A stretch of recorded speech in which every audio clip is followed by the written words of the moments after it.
se vio una frenética jornada en el Congreso por acuerdo para una nueva constitución. Pareciera que los partidos políticos por primera vez están comenzando a ceder y pareciera que quieren tener al menos una propuesta. ¿Cuál es su análisis desde el área general de todo lo que está pasando? Sí, mira, yo creo que ayer estábamos bastante esperanzadores, como lo que tú decías, respecto de la posibilidad de un acuerdo. Sin embargo, hoy día ya hay divisiones. Yo creo que hay dos elementos que están en conflicto. Por una parte, un grupo de la oposición, particularmente el Frente, el Partido Comunista y algunos socialistas, que lo que señalan es que tiene que haber un plebiscito, es decir, transferirle la responsabilidad a la ciudadanía que decida qué mecanismo es el mejor para cambiar la Constitución, sea una asamblea constituyente, sea una convención mixta, y en eso están. Mientras que el acuerdo de ayer que se estaba conversando y que trajo Chile Vamos lo que hizo fue, los partidos de gobierno, lo que hicieron fue decir, ya, que haya un plebiscito, pero que el plebiscito sea sí o no al mecanismo establecido por nosotros, ¿ya? Y que ese mecanismo sea una convención mixta. Ayer hablaban de una composición. Es una gran diferencia lo que se pedía en el fondo, porque muchos han considerado que es imponer algo.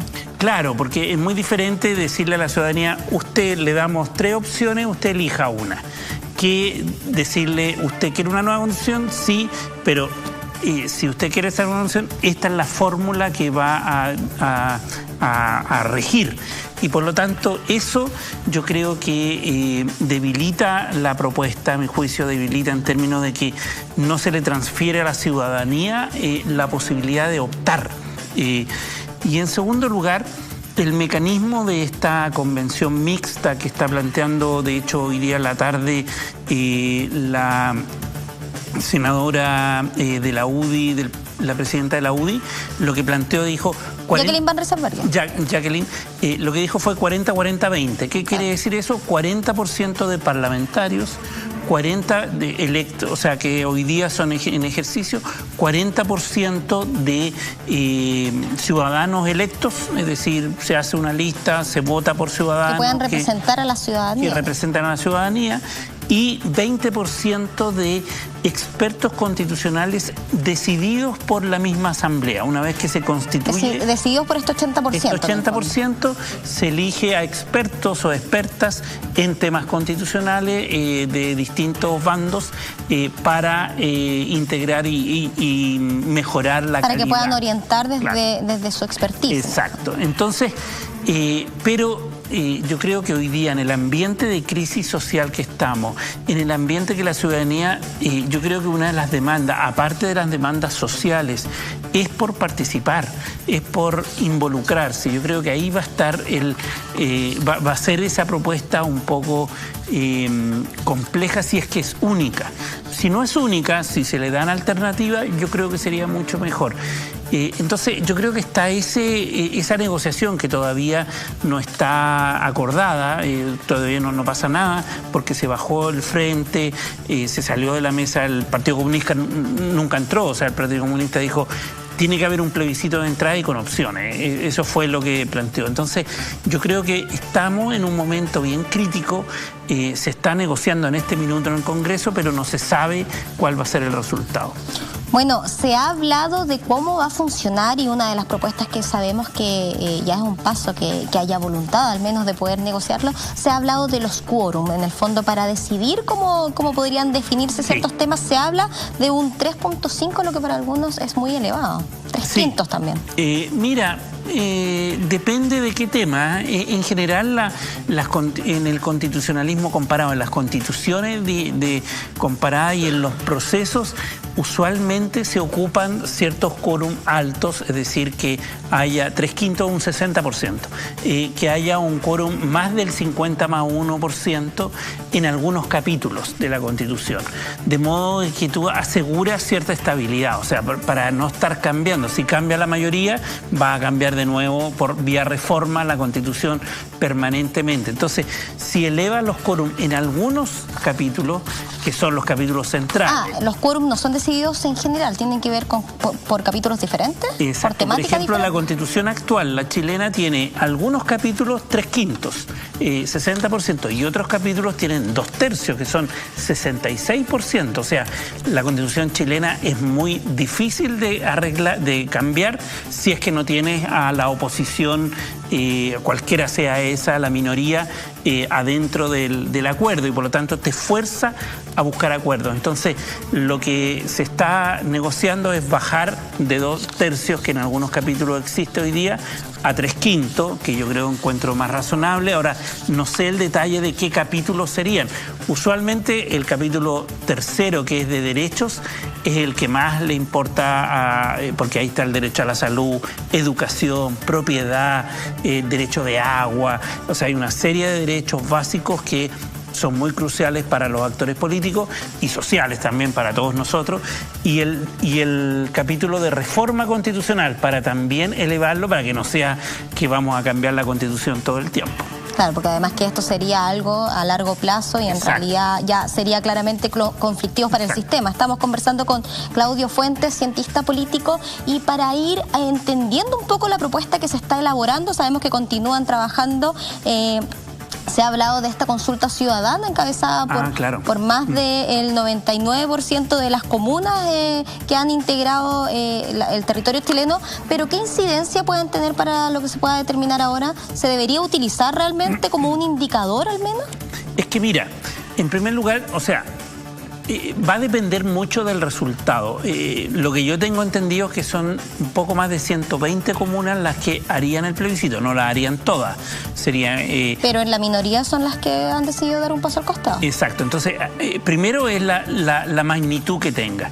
Segundo, votar. Estamos con voto voluntario, la gente a lo mejor no toma en cuenta esta consulta, entonces vamos a tener que ver cuánto realmente le interesa a la gente ir a votar. Tercero, depende mucho de la calidad de la recolección de votos, porque hay un problema que tenemos práctico hoy día, que el CERVEL dijo hoy día que no iba a apoyar esta consulta pasándole el padrón, porque ellos requieren 3 meses para organizar el padrón. Y como no le pasan el padrón, entonces empiezan los cuestionamientos de la legitimidad. Así, bueno, ¿con qué formato va a trabajar para garantizar que no haya dobles votos, que vaya gente 2 veces a votar y ese tipo de cosas? Entonces, acá es... Fue justamente por eso que no fue en 2 fechas, sino que solo una, justamente para que se evitara el temor de tener que dejar las urnas en la noche. En el fondo pareciera que todo está indicando a que se quiere hacer de manera más transparente. Exacto, entonces acá organizar una elección no es sencillo, no es llegar y decir hagamos una elección mañana, porque tú primero tienes que garantizar que los potenciales 13 o 14 millones de personas pueden ir a votar, ciudadanos.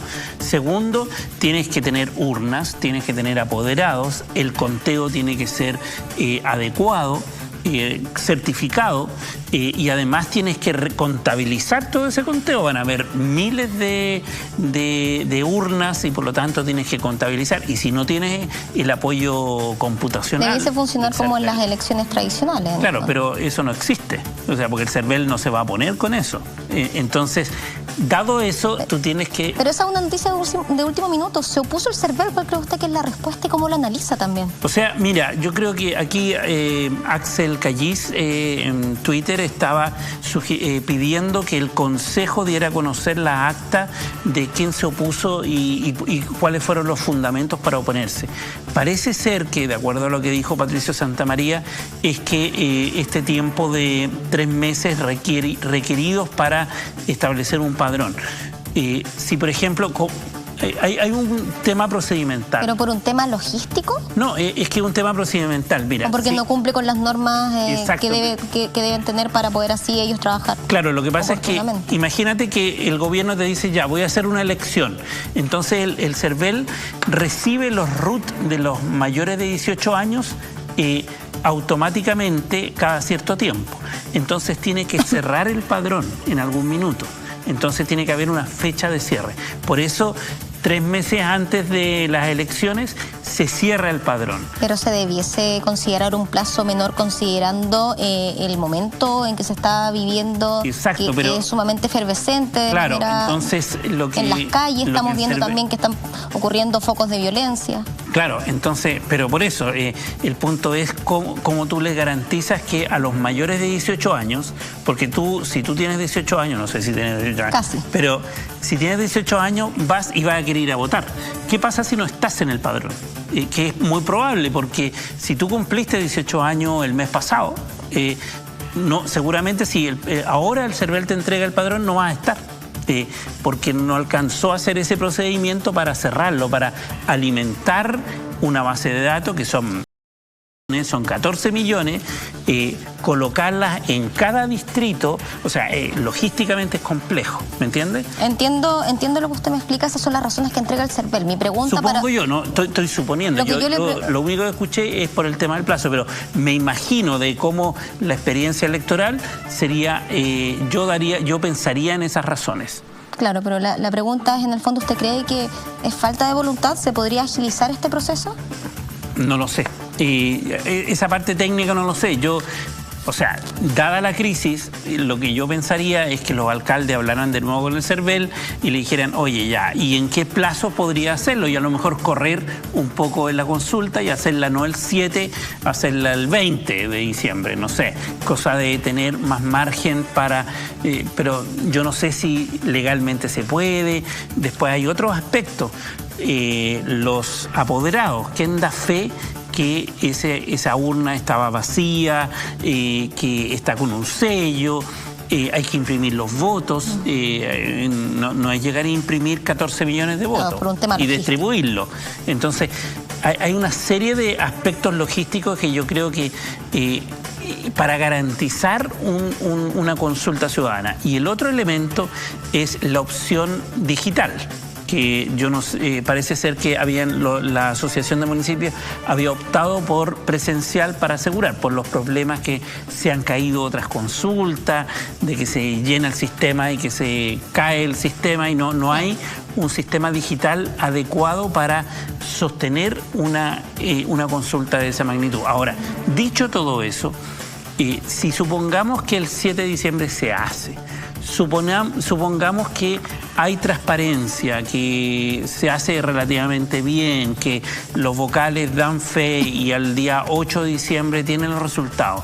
Y de los, supongamos, no sé, 3 millones de personas que van a votar, 2 millones dicen Asamblea Constituyente, yo creo que el gobierno va a tener un problema político en sus manos, porque es complejo, o sea, porque es que ya nosotros como sociedad civil, yo participé de una campaña que se llama Marca tu voto en el 2013 y marcó el 10%, ponte, de los votantes, entonces era todavía pequeño, pero si ya 3 millones lo hacen, ya es mucho más significativo. Entonces depende mucho del resultado, de la transparencia y de la cantidad de gente que vaya a votar. Hasta el momento se ha hablado mucho de esta encuesta ciudadana. Entendemos que va a ser la oportunidad para que las personas puedan representar lo que quieren en un voto. Pero, ¿qué obligación legal tiene el gobierno, por ejemplo, de escucharlo? No. ¿Esto va a ser simplemente una encuesta? ¿O hay una presión más allá del mensaje que se pueda entregar? Sí, no es una encuesta porque no es una muestra representativa, pero sí es una consulta no vinculante. Por lo tanto, en Chile, bueno, ese es uno de los grandes problemas que tenemos en la democracia chilena, que todas las consultas que existen, la consulta indígena, la consulta por el servicio de impacto medioambiental, cuando hay proyectos que se van a crear, se hace consulta a la comunidad. Todas esas consultas, las consultas comunales que hace Lavín o cualquier actor, todas esas consultas no son vinculantes. Y por lo tanto tenemos un serio problema en donde la ciudadanía es como tratada como un niño, como un adolescente, en donde no tienen derecho la ciudadanía a tomar una decisión y decir, ya, yo quiero esto. Y por eso yo creo que si se llegase a un acuerdo respecto del plebiscito, de decirle a la gente, usted decida entre 3 opciones o 2 opciones, yo creo que sería un hito histórico, histórico en la historia de Chile. O sea, ahí Piñera se anotaría un poroto en términos de que por primera vez la ciudadanía diría: yo quiero escribir la Constitución y de ese modo.